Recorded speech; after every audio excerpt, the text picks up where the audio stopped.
Bismillahirrahmanirrahim. Assalamualaikum warahmatullahi wabarakatuh. Alhamdulillahirabbil alamin wa bihi nasta'in wa ala umuri dunya waddin. Wassalatu wassalamu ala asyrofil anbiya'i wal mursalin wa imamil muttaqin wa ala alihi wa sahbihi wa man tabi'ahum bi ihsanin ila yaumil din. Asyhadu an la ilaha illallah wahdahu la syarikalah wa asyhadu anna Muhammadan abduhu wa rasuluh alladzi la nabiyya ba'dahu. Allahumma shalli ala sayyidina Muhammad wa ala ali sayyidina Muhammad. Qala Allah ta'ala fi kitabihil karim wa huwa asdaqul qailin. A'udzu billahi minasy syaithanir rajim. Bismillahirrahmanirrahim. Wa laqad atayna Luqmanan hikmata an yashkur lillah. Wa man yashkur fa innama yashkuru li nafsihi wa man kafara fa innallaha ghaniyyun hamid. Shadaqallahul adzim. Kaifalukum? Alhamdulillah, para pemirsa rahimakumullah, pemirsa kormaku, puji syukur senantiasa kita panjatkan kehadirat Allah Subhanahu wa taala yang telah memberikan berbagai nikmat kepada kita semua, baik berupa kehidupan, kesehatan, iman dan Islam, dan tentunya kekuatan untuk melaksanakan berbagai aktivitas yang telah Allah tetapkan kepada kita. Dan mudah-mudahan segala aktivitas yang kita lakukan dari awal sampai akhir, di setiap pola nafas kita untuk senantiasa berzikir kepada Allah Subhanahu wa taala dicatat sebagai amal soleh, dan tentunya itu akan semakin mendekatkan kita kepada keridhaan Allah Subhanahu wa taala, dan kita mudah-mudahan termasuk ke dalam abdan syakur, hamba-hamba yang senantiasa bersyukur. Amin ya Allah ya rabbal alamin. Salat dan salam selalu tercurah limpah kepada qudwah hasanah, yaitu habibana wa nabiyana Muhammad sallallahu alaihi wasallam, kepada keluarganya, sahabatnya, tabi'in, tabi'un tabi'in, dan mudah-mudahan sampai kepada kita selaku umatnya yang senantiasa istiqomah di jalannya, menjalankan segala syariatnya, dan mudah-mudahan Allah Subhanahu wa taala senantiasa meliputi kehidupan kita penuh dengan keberkahan. Amin ya Allah ya rabbal alamin. Para pemirsa kormaku rahimakumullah, di kesempatan kali ini alangkah berbahagianya kita bisa berjumpa kembali di dalam program rutin, dan tentunya bukan hanya sekedar rutinitas, harapannya lebih dari itu adalah bagaimana kita mengoptimalkan semaksimal mungkin segala peluang yang telah Allah berikan kepada kita, segala nikmat yang telah Allah berikan kepada kita, termasuk salah satunya waktu di kesempatan sore menjelang maghrib ini. Mudah-mudahan ini juga adalah bagian dari upaya kita untuk senantiasa mendekatkan diri kepada Allah Subhanahu wa taala. Dan tentunya mendekatkan diri kepada Allah Subhanahu wa taala salah satunya adalah dengan meningkatkan pemahaman kita tentang syariat Allah Subhanahu wa taala, meningkatkan pemahaman kita tentang ilmu Allah Subhanahu wa taala, meningkatkan sakofah Islamiyah kita, sehingga kita semakin mudah untuk mendekatkan diri kepada Allah Subhanahu wa taala.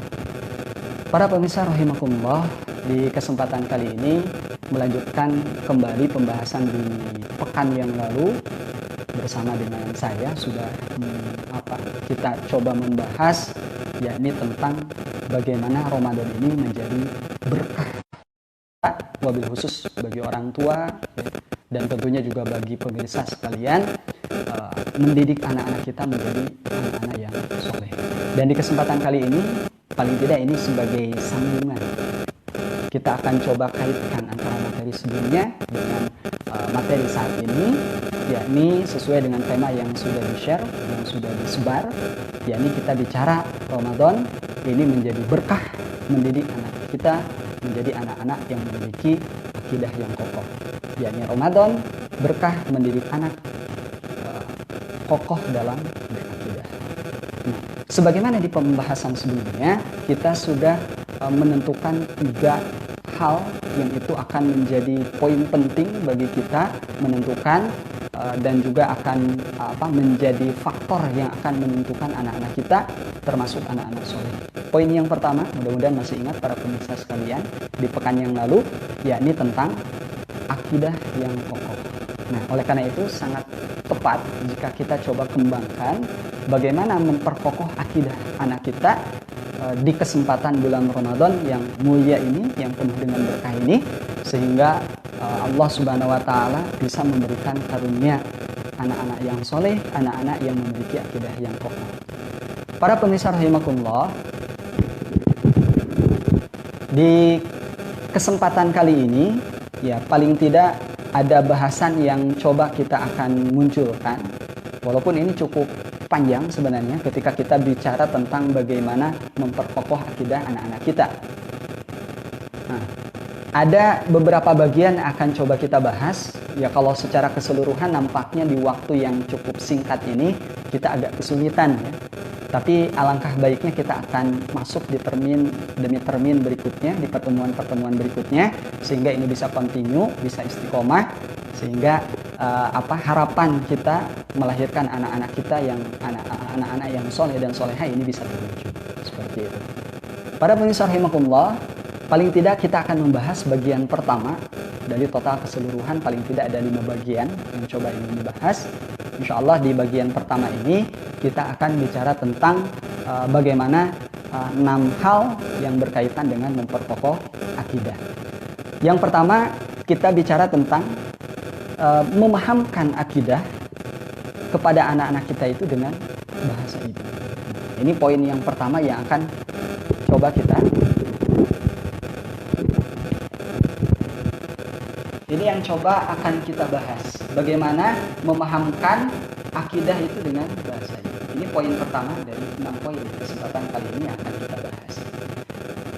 Dalam diri anak-anak kita, tentu yang namanya bahasa ini menjadi sesuatu yang sangat penting.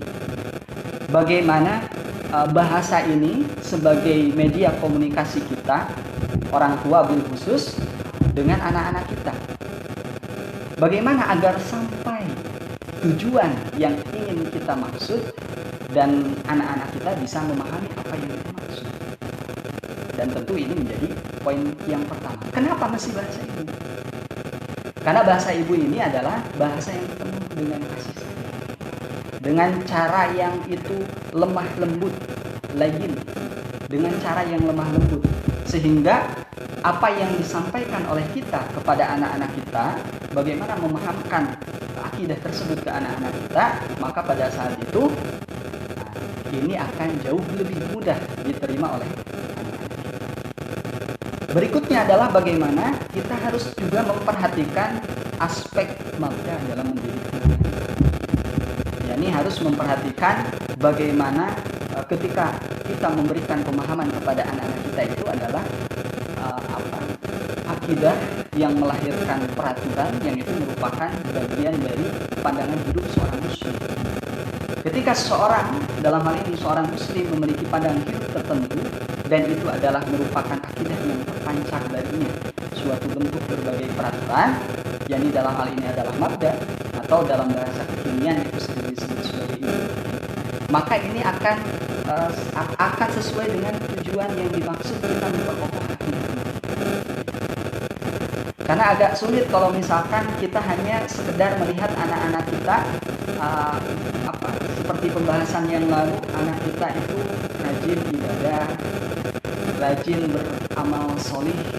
Namun itu hanya sekedar secara kasat mata saja. Kita melihat mereka demikian.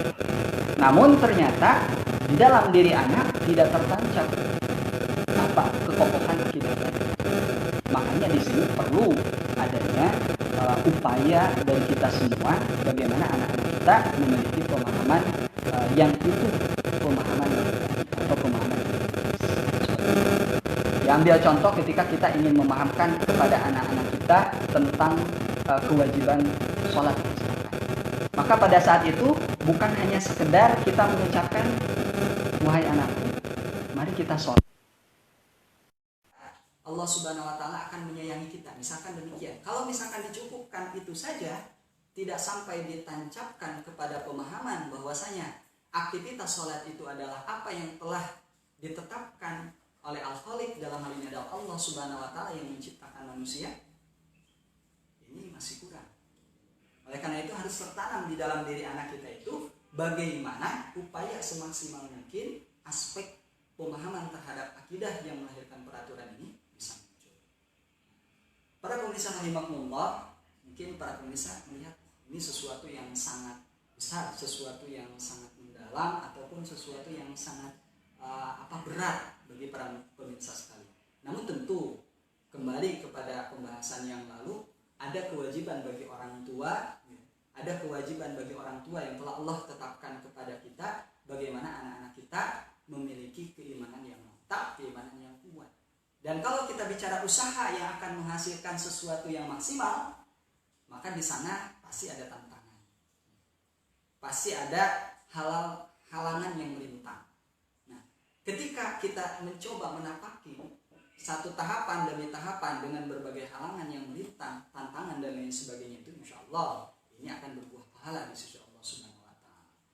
Dan bahkan ya yang namanya harta anak-anak kita sebagai fitnah, dan di sisi Allah Subhanahu wa Ta'ala pahala yang besar, itu mestinya menjadi motivasi yang kuat bagi kita bagaimana berupaya semaksimal mungkin agar anak-anak kita memiliki akidah yang kokoh seperti itu. Nah, dalam hal ini pertama bagaimana memahamkan akidah dengan bahasa ibu. Tadi ada posisi bagaimana seorang ibu ini adalah bisa dikategorikan sebagai madrasah pertama bagi anak-anak kita. Dengan bahasanya yang lemah lembut, kasih sayang yang begitu luas dari seorang ibu terhadap anak-anaknya, maka pada saat itu ibu menjadi madrasah yang pertama, menjadi sesuatu yang berkian. Lantas bagaimana dengan bapak-bapak? Ya, tentu di sana adalah bagaimana bapak-bapak juga mesti melakukan aktivitas membantu, berupaya ibu-ibu itu untuk melakukan pendidikan terhadap anak-anaknya.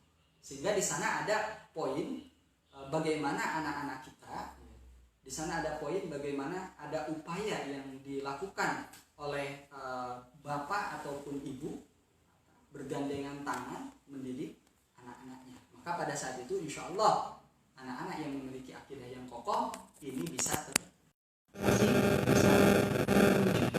ini tahapan yang pertama yang mesti coba kita. Yang selanjutnya adalah sebagaimana tadi dicontohkan, yaitu mengajarkan sholat sebagai sebuah kewajiban. Jadi mengajarkan sholat merupakan asas dari menegakkan, bukan hanya sekedar bagaimana sholat itu hanya sebatas ritual belaka yang sifatnya rutin terus dilakukan oleh seorang anak. Bahkan juga kadang orang tua merasa itu adalah hanya sekedar rutinitas belaka, padahal di sana ada poin penting, yakni sebagai suatu asas menegakkan. Karena kalau kita bicara tentang sesuatu yang modern, sesuatu yang ideologis, maka di sana bukan hanya sekedar pemahaman fitrah saja, tapi di sana bagaimana melaksanakan ataupun mengimplementasikan dari fitrah tersebut. Lalu kemudian bagaimana pemahaman tersebut ini bisa disebarluaskan.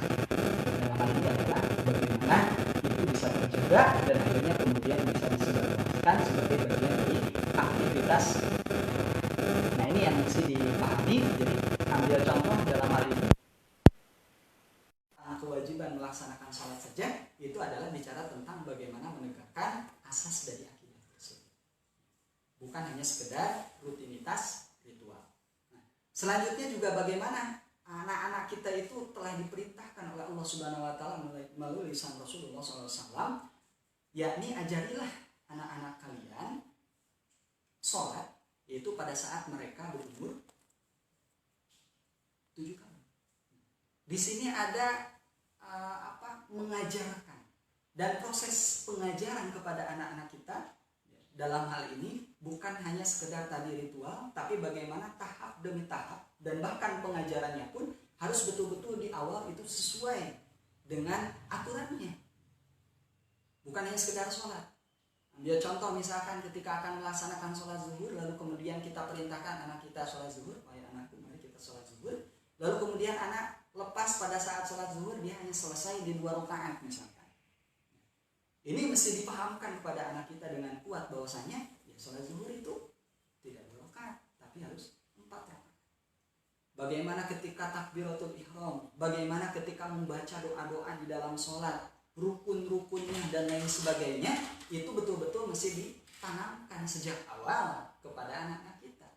Karena kalau hal ini tidak ditanamkan sejak awal kepada anak-anak kita, ini akan kerepotan kita ketika anak-anak kita sudah besar. Apa kerepotannya? Ya mereka harus membiasakan diri lagi. Ya. mengulang lagi dan lain sebagainya. Tapi kalau bicara 7 tahun, lalu kemudian perintah berikutnya adalah fadribu, pukullah anak-anak kita ketika misalkan tidak melaksanakan sholat, itu adalah ketika sudah 10 tahun. Di sini ada rentang waktu paling tidak upaya bagi bapak dan ibu sekalian, bagi kita semua sebagai orang tua, bagaimana anak-anak kita itu sudah terbiasa melakukan yang namanya aktivitas soleh, aktivitas amal soleh. Jadi sudah muncul yang namanya bid'ah solihah, kebiasaan beraktivitas ataupun beramal soleh itu sudah betul-betul ada, paling tidak di masa itu. Sehingga kemudian ketika anak sudah sampai akil balik, ini sesuatu yang lebih mudah bagi kita untuk mengarahkan mereka, dan anak-anak bahkan sudah mandiri melaksanakan kewajiban yang telah Allah tetapkan. Itu dia yang menjadi poin di kesempatan kali ini, bagaimana anak-anak kita mengenai mengajarkan sholat sebagai suatu kewajiban, itu adalah menegakkan dari asas akidah itu sendiri. Dan selanjutnya, apa yang mesti dilakukan agar anak-anak kita memiliki akidah yang kokoh adalah bentuk kepribadian dengan meneladani Rasulullah SAW. Bagaimana kepribadian Rasul itu bisa tersampaikan kepada anak-anak kita?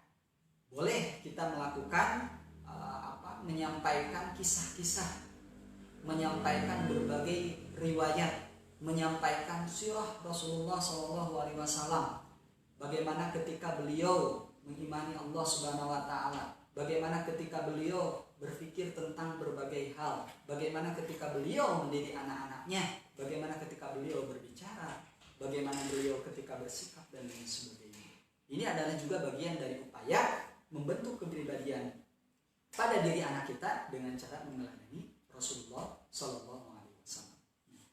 Tapi perlu dicatat di sana, bukan hanya tingkah laku, tapi dalam hal ini adalah komitmen pada akidah sahih. Dalam hal ini adalah komitmen terhadap akidah Islam. Jadi ketika kita bicara tentang kepribadian anak, bicara tentang tingkah laku anak, bukan hanya sekedar tingkah laku yang menurut kasat mata itu adalah baik, tapi lebih dari itu adalah bagaimana tingkah laku yang dimunculkan oleh anak-anak kita itu adalah sebagai bagian dari komitmen akidah Islam, sebagai komitmen dari keimanan dia, sebagai komitmen dari keberimanan dia kepada Allah Subhanahu wa taala dan keimanan-keimanan yang lainnya. Nah, dan selanjutnya bagaimana anak itu bisa menampilkan secara utuh dimanapun, kapanpun, dengan siapapun dia berada, dia bertemu, maka pada saat itu dia akan senantiasa komitmen dengan akidahnya. Maka ketika dia bertemu dengan orang yang lebih tua, dia akan hormat pada yang lebih tua. Lalu ketika dia bertemu dengan yang lebih muda, dia akan juga berkasih sayang terhadap yang lebih muda. Lalu ketika dia bertemu dengan teman sebayanya, dia juga akan menghormati orang yang sebaya dengan dia. Ketika dia juga berbakti kepada orang tuanya, lalu kemudian membantu berbagai pekerjaan orang tuanya dan lain sebagainya, ingat di sana adalah anak-anak kita mesti ditancapkan pemahaman bahwasanya semua itu lahir dari ketakwaan kepada Allah Subhanahu wa taala. Lahir dari menegakkan asas akidah yang telah ada di dalam dirinya. Lahir dari keimanan dia kepada Allah Subhanahu wa taala, memiliki akidah Islamiyah. Sehingga pada saat dia melakukan berbagai aktivitas, tingkah lakunya itu akan utuh. Tidak terjadi yang namanya split personality, kepribadian ganda. Ataupun ketika dia berada di tengah keluarganya, dia memperlihatkan sesuatu yang baik, amal-amal soleh, tapi ketika di luaran sana, dia melakukan kemaksiatan-kemaksiatan. Tidak itu yang diharapkan, tapi bagaimana dia komitmen secara utuh, tingkah lakunya utuh, baik dimanapun, kapanpun, bersama dengan siapapun dia berada. Sebagaimana yang sering juga kita sampaikan, ittaqillah haitsu ma kunta wa bi sayyi'atil hasanati tamhuha wa khulqun nas bi khulqin hasanin. Ini juga nasihat yang bisa kita berikan kepada anak-anak kita. Ittaqillah, bertakwalah kepada Allah Subhanahu wa taala, takutlah akan Allah Subhanahu wa taala dimanapun dan kapanpun kalian berada. Dan ikutilah aktivitas ataupun amal buruk ataupun dosa yang pernah dilakukan di masa lalu itu dengan kebaikan-kebaikan, dengan amal soleh yang insya Allah itu akan menghapus, yang akan menutup dosa-dosa sebelumnya, kemaksiatan-kemaksiatan sebelumnya. Dan pergaulilah orang-orang itu dengan akhlak yang baik. Nah, di sini ada poin bagaimana memahamkan kepada anak kita dengan meneladani Rasulullah SAW dan senantiasa mengingatkan mereka untuk menjaga komitmen akidah mereka, menjaga komitmen keimanan mereka, sehingga pada saat dia bertingkah laku akan senantiasa sesuai dengan apa yang ditetapkan oleh Allah Subhanahu wa taala, akan senantiasa sesuai dengan syariat Allah Subhanahu wa taala. Para pemirsa rahimakumullah, tentu dalam hal ini ketika istri Rasulullah SAW, Aisyah radhiyallahu anha, itu ditanya tentang akhlak Rasul, maka apa jawaban beliau? Bahwasanya akhlak Rasul itu adalah Al-Quran. Maka di sini pun sama, ketika kita akan memberikan gambaran bagaimana meneladani Rasulullah SAW, bagaimana bentuk kepribadian teladan kita yakni Rasulullah SAW itu adalah Al-Quran itu sendiri. Di dalam Al-Quran banyak sekali ayat-ayat yang menggambarkan kepada kita tentang upaya yang mesti dilakukan oleh seorang hamba pada Allah Subhanahu wa taala. Bersyukur kepada Allah dan juga kepada kedua orang tua, senantiasa berterima kasih. Karena kita bisa juga menggambarkan bagaimana upaya yang maksimal telah dilakukan oleh orang tua.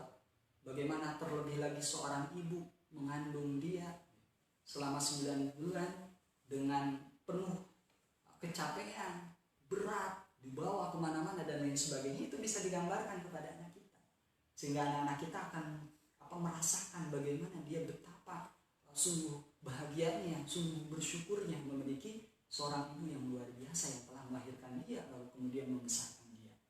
Maka pada saat itu akan tersentuh bagaimana ucapan terima kasih itu bisa muncul dari anak-anak kita, dan lebih dari itu bagaimana dia bersyukur pada Allah Subhanahu wa taala.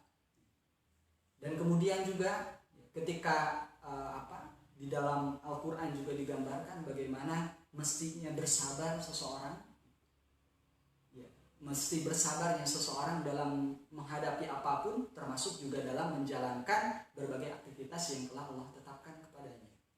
Allah telah memerintahkan aktivitas saum di bulan Ramadan, Allah telah memerintahkan sholat, Allah telah memerintahkan menjalankan seluruh syariat yang telah Allah tetapkan.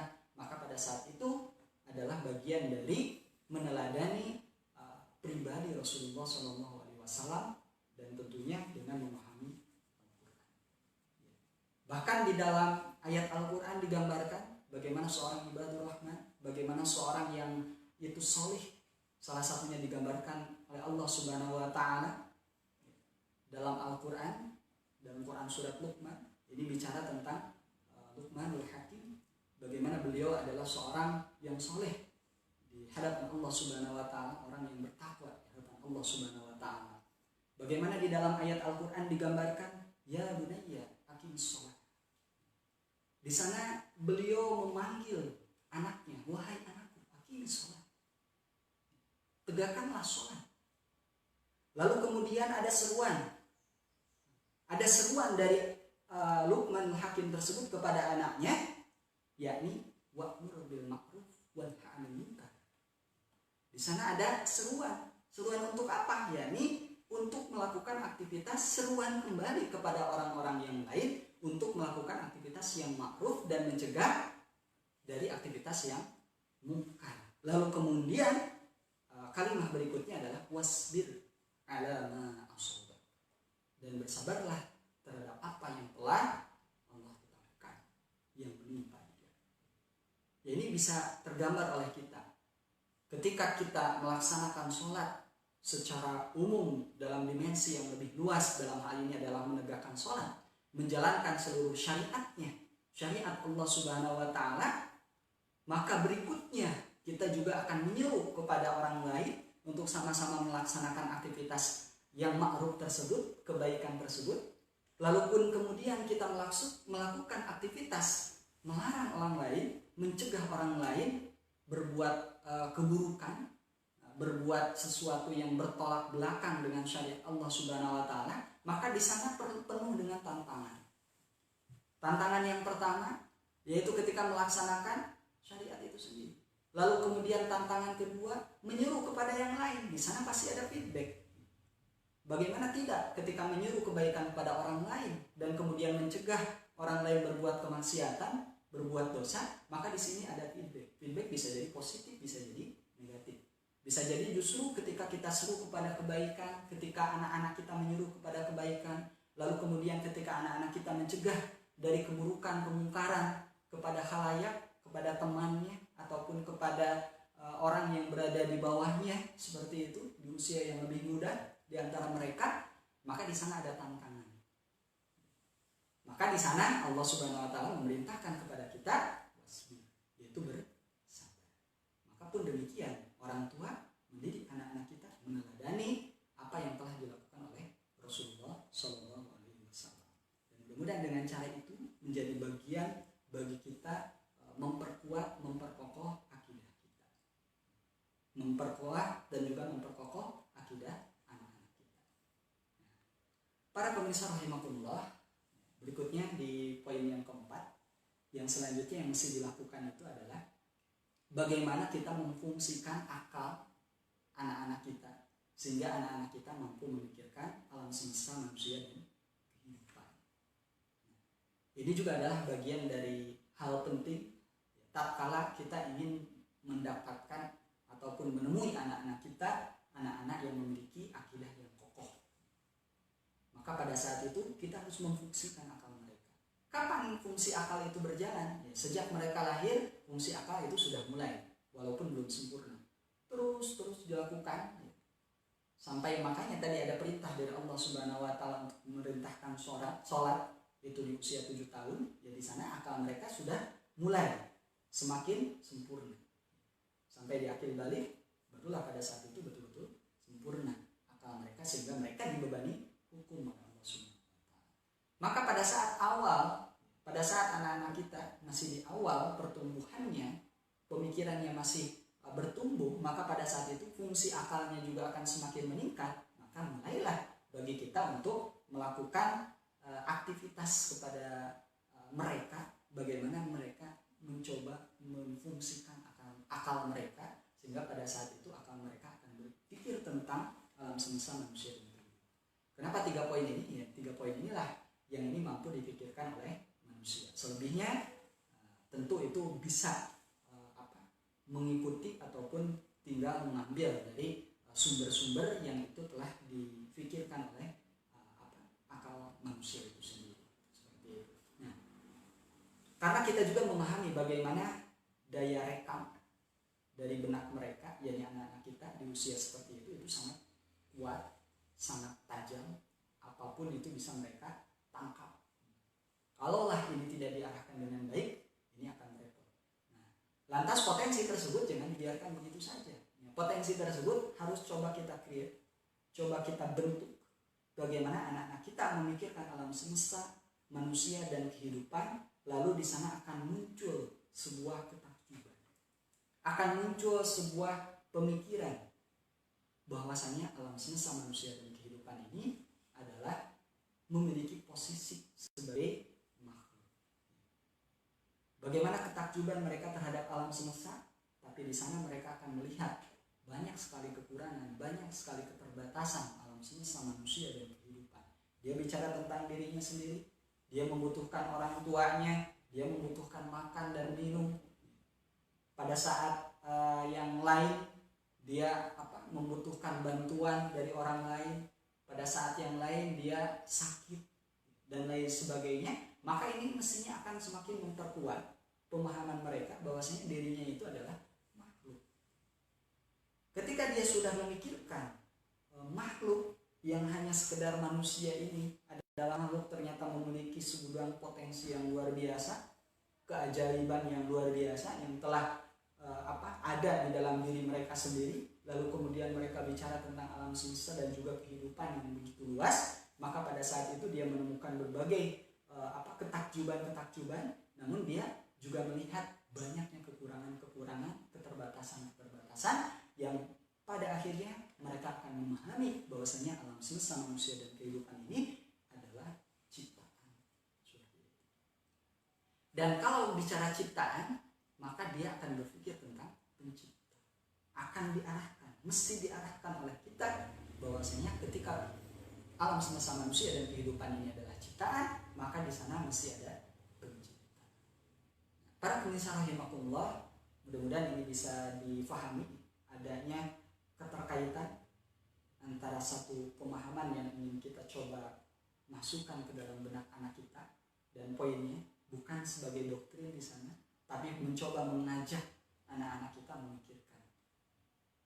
Paling tidak misalkan ambil contoh anak-anak kita bersama dengan kita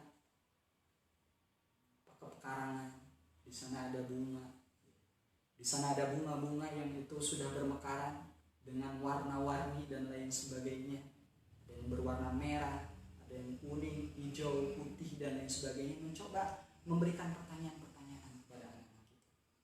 Kok bisa berwarna-warni? Kok bisa bentuknya berbeda-beda? Kok ada bagian-bagiannya, ada bagian bunga, ada bagian kelopak, ada daun dan lain sebagainya. Ini juga mesti dicoba dikuatkan, coba ditanamkan pemahaman tersebut kepada anak-anak kita. Sehingga nanti kemudian anak-anak kita akan melihat bahwasanya itu semua adalah sesuatu yang luar biasa. Manusia sangat-sangat sulit membuat hal yang serupa dengan hal itu. Tapi di sisi lain si bunga itu kemudian di hari kemudian dia mulai layu dan lain sebagainya, dan bahkan si tumbuhannya menjadi mati kering.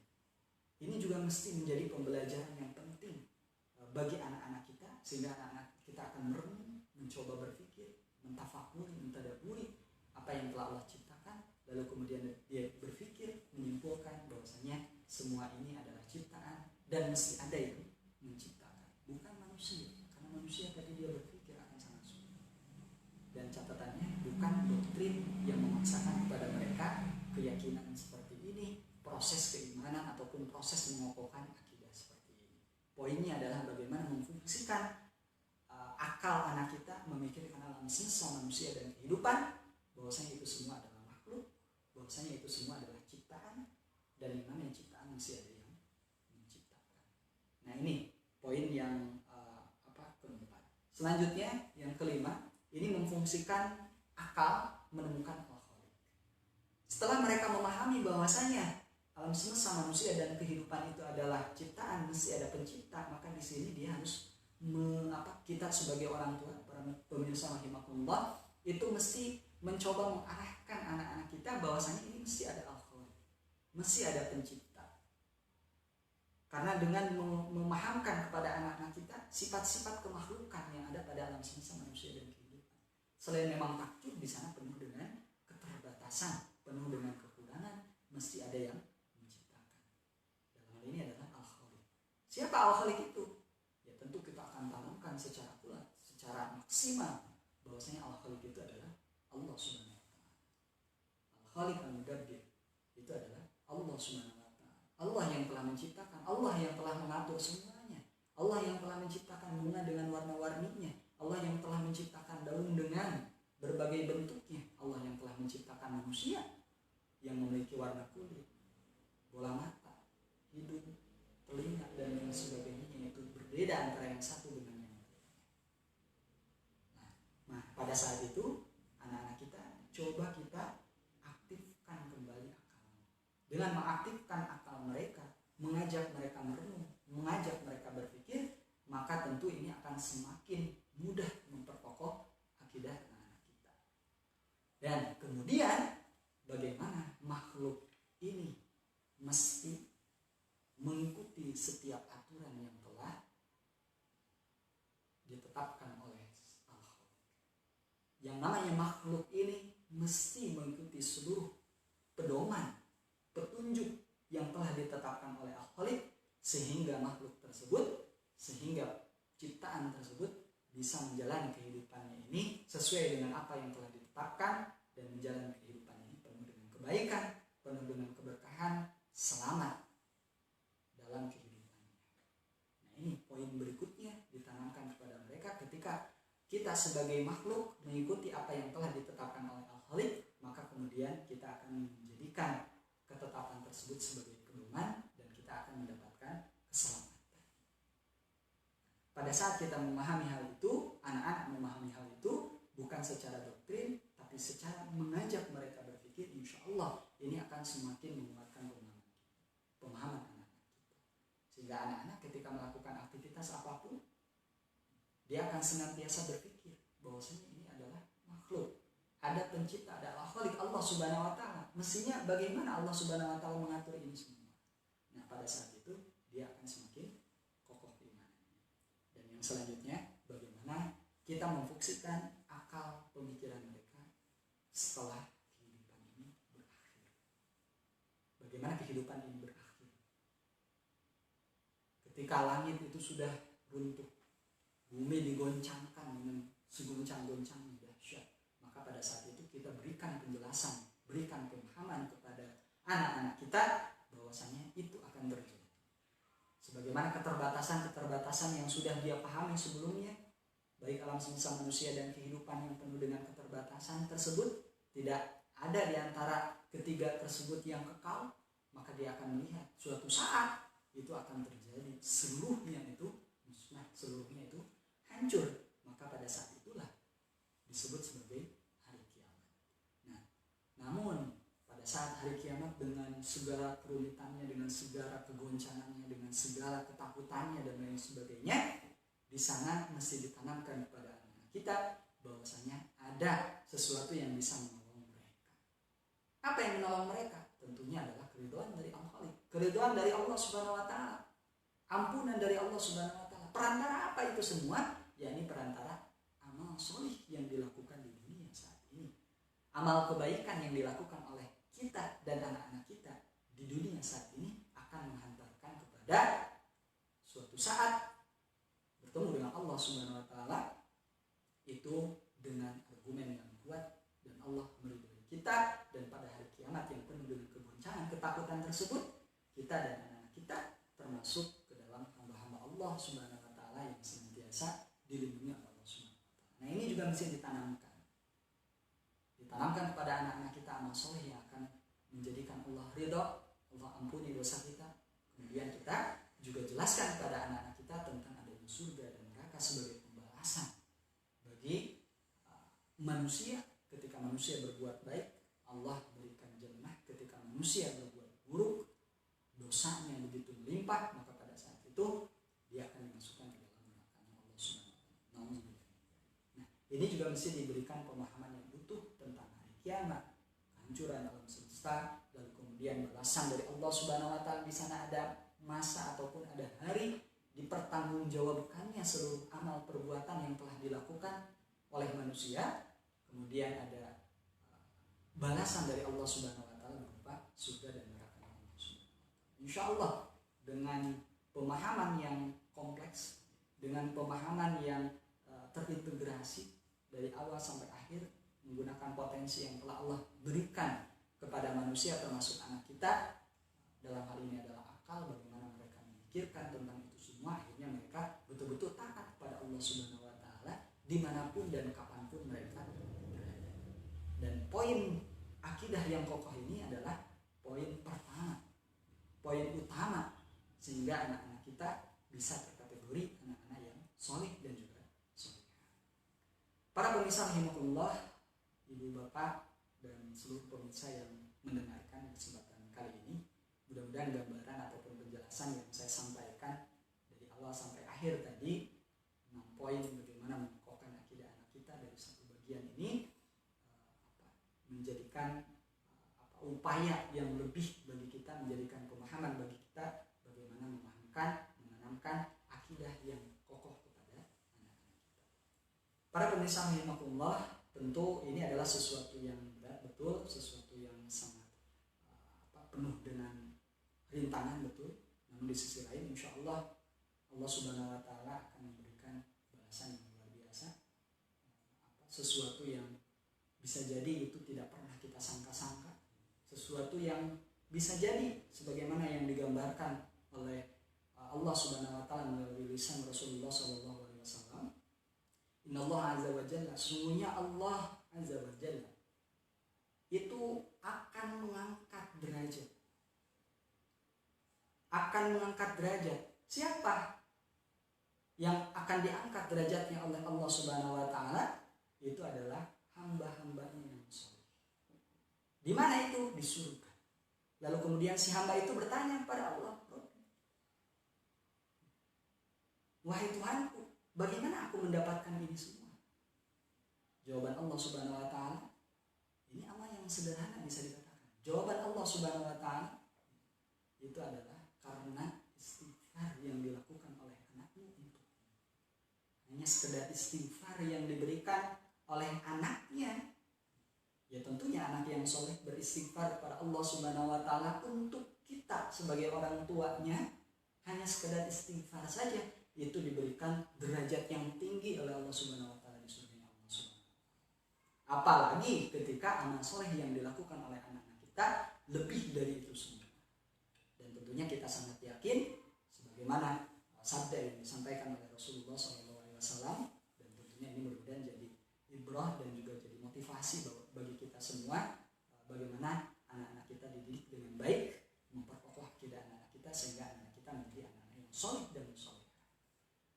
Idza mata ibnu Adam inqata'a amaluhu illa min thalathin shadaqatin jariyatin wa ilmin yuntafa'u bih wa waladin shalihin. Ini menjadi motivasi bagi kita bahwasanya jika mati anak Adam dalam hal ini adalah manusia, kita semua mati, maka terputus amalnya kecuali 3 hal.